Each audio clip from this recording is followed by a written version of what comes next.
Et ce matin, on file du côté de Bordeaux pour trouver Rémi Davout, qui est chef de centre voirie pour la métropole de Bordeaux. Ça concerne notamment pour lui les secteurs de Bègles, Villenave-d'Ornon et Talence. Bonjour Rémi Davout.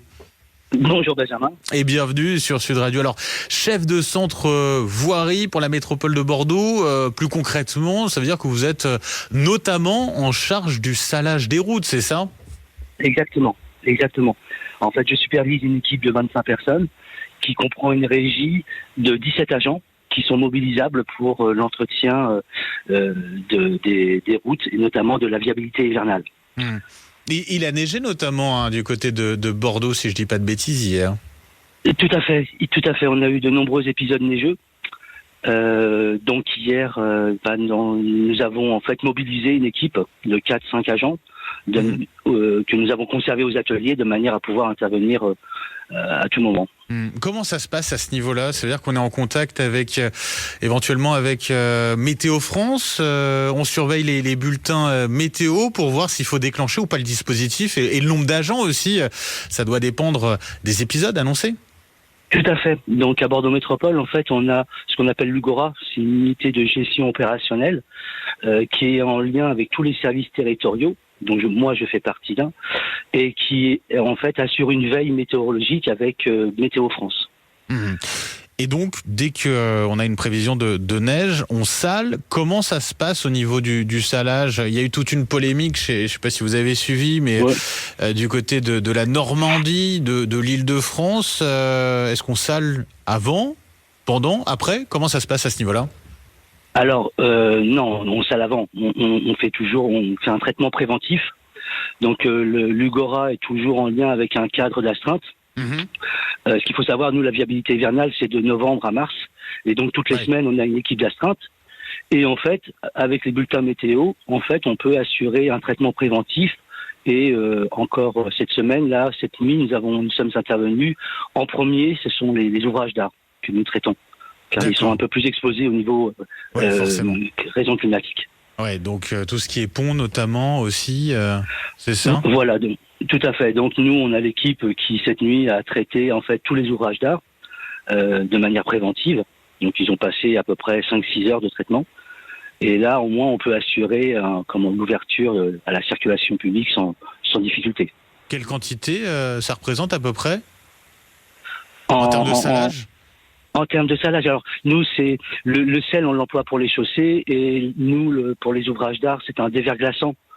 Donc c'est un déverglaçant liquide. Donc là, ça représente plusieurs cuves. Alors, vous dire précisément combien, là, je ne sais pas. On s'adapte un petit peu, forcément. Vous avez entendu, je ne sais pas si vous avez entendu le ministre des Transports, Clément Beaune, qui justifiait sur les difficultés qu'ils ont rencontrées. Le salage et le déneigement ne se font pas de manière préventive. Ça vous surprend, ça, du coup ? C'est pas vraiment ce que vous dites, vous qui êtes sur le terrain. Alors, moi, pour l'expérience que nous avons à Bordeaux Métropole, non, on traite de manière préventive. C'est vrai qu'on n'est pas non plus à l'abri d'un épisode climatique très localisé, mais en général, on a quand même une base de données avec Météo France assez précise, qui nous donne la température de l'air, la température de la chaussée, le vent, et donc avec toutes ces trois données, on peut anticiper. On peut anticiper. Et ça s'organise, vous avez dit, entre novembre et puis mars. Faut faire des stocks de sel. Comment ça se passe à ce niveau-là ? Ça se fait longtemps en amont ? Alors, c'est après l'été. Au début automne, on vérifie déjà tous les stocks de sel, les déverglaçants également. On vérifie aussi le matériel. S'il y a des pannes à réparer ou pas, et aussi on commence déjà à planifier les équipes d'astreinte. Donc non, tout ça se fait en amont. Bien en amont. Il faut qu'au mois d'octobre tout soit à peu près carré, quoi. On peut avoir une panne comme ça qui survient au dernier moment, mais bon, on réussit quand même toujours à être organisé. Ouais, l'idée c'est de parer le plus possible à l'inattendu. Rémi Davout, il vient d'où ce sel ? C'est une question un peu naïve, mais... c'est du sel qui vient des gisements géologiques, donc c'est de carrière. Là, vous dire précisément, les derniers fournisseurs, je ne sais pas. Je sais qu'il y a quelques années, c'était du sel qui venait d'Espagne. D'accord. Ok. Voilà. Ok, c'est intéressant, effectivement. De la neige prévue, là. Alors donc, vous avez les équipes qui étaient sur le terrain cette nuit. Il y a encore de la neige du côté de Bordeaux à suivre? Alors pas aujourd'hui, mais à partir de 3 heures du matin, on attendait des températures négatives. Donc avec les épisodes neigeux d'hier, plus la température négative, on pouvait s'attendre à certains endroits des formations de verglas. Donc on a, par sécurité, on sait qu'il y a des zones un peu plus sensibles sur Bordeaux Métropole, et on a préféré, l'Ugora a préféré déclencher une posture opérationnelle pour les DST, quoi. Rémi Davoust, c'était très intéressant de vous entendre. On salue bien sûr toutes les équipes, vos agents qui sont mobilisés aussi sur le terrain. Exactement.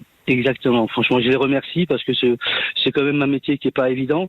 Ces agents, en plus, normalement, travaillent la journée. Ils assurent l'entretien du domaine public, mais également ils sont aussi censés être d'astreinte pour la viabilité hivernale, mais pour les tempêtes, pour les risques inondations. Donc voilà, il faut aussi remercier le travail de ces agents. Rémi Davoust, chef de centre voirie à la métropole de Bordeaux. Merci d'avoir été avec nous ce matin sur Sud Radio. Bonne journée à vous. Merci Benjamin, bonne journée. Allez, 5h58 sur Sud Radio. Tout de suite, c'est l'horoscope.